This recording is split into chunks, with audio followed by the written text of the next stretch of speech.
So we're working on a 2013 Nissan Altima. Transmission would not shift out of park.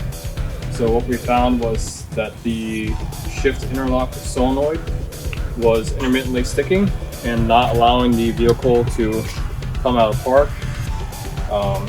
Unfortunately, you can't replace the solenoid separately from the gear shift, so you have to replace the whole shift assembly for this model.